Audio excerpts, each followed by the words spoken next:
பார்த்தீங்கன்னா ஃப்ரிட்ஜ் வந்து ரிப்பேர் ஆகிடுச்சு எங்கள் வீட்டில். அதனால் என்ன பண்ணுறதுன்னு சொல்லிட்டு மீஷோவில் ஏற்கனவே ஒரு பொருள் வந்து ஆர்டர் போட்டிருந்தேன். டெரக்கோட்டான்னு சொன்னாங்க. ஆனால் டெரக்கோட்டாவில் வரல, பிளாஸ்டிக்கில் தான் வந்தது.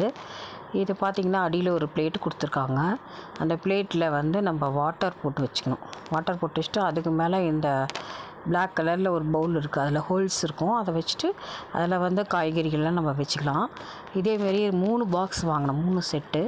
இப்போ இந்த சமயத்தில் இது ஹெல்ப்ஃபுல்லாக இருக்குது. நம்ம அடியில் வந்து தண்ணி ஊற்றி வச்சுட்டு அந்த பிளேட்டில் பாருங்கள் தண்ணி இருக்குது இதில்.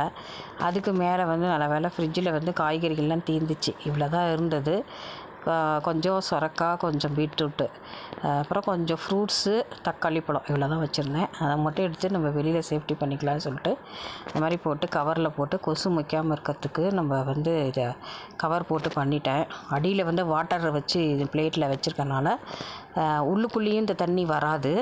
கரெக்டாக அளவாக பார்த்து தண்ணி ஊற்றிக்கணும். அந்த ஹோல்ஸ் வழியாக அந்த சில்னஸ் மட்டும் வந்து இது வந்து பொருளெல்லாம் கெட்டு போகாமல் இருக்கும்.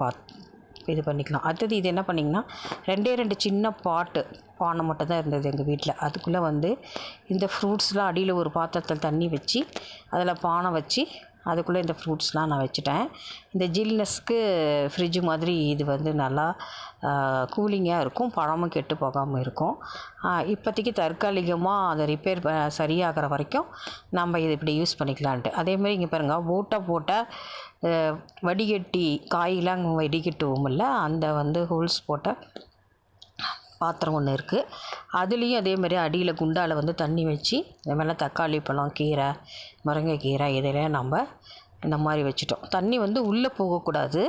இந்த இது பாத்திரத்துக்கு அடியில் தான் இருக்கணும், பாத்திரத்துக்கு மேலே வரக்கூடாது, வந்தால் அழுகிடும். அந்த மாதிரி நம்ம கரெக்டாக வைக்கணும். வச்சுட்டு நம்ம இது ஒரு நல்ல ஐடியாவாக பண்ணி இதை வந்து ஒரு ஒயிட் கிளாத் போட்டு நம்ம மூடி வச்சுட்டோம். இந்த மாதிரி இப்போ ஒரு 2-3 நாளைக்கு நம்ம சேஃப்டி பண்ணிக்கலாம்.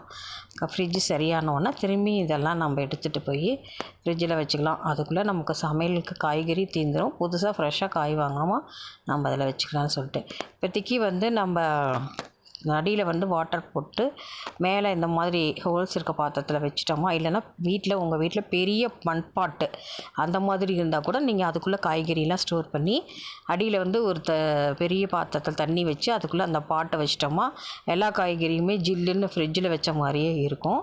இந்த ஐடியா உங்களுக்கு பிடிச்சிருந்ததுன்னா செஞ்சு பாருங்கள். வெளியில் சப்போஸ் கரண்ட் இல்லை அப்படின்னா கூட அந்த சமயத்தில் வெளியில் எடுத்து வச்சு இந்த மாதிரி பண்ணிக்கலாம். 1 டே கரண்ட் ஆஃப் அப்படின்னு இருக்கிற சமயத்தில் கூட இந்த மாதிரி முக்கியமான பொருட்கள்லாம் வெளியில் எடுத்து வச்சு இந்த மாதிரி பண்ணிக்கலாம். பிடிச்சிருந்தால் சப்ஸ்கிரைப் பண்ணுங்கள். தேங்க்யூ.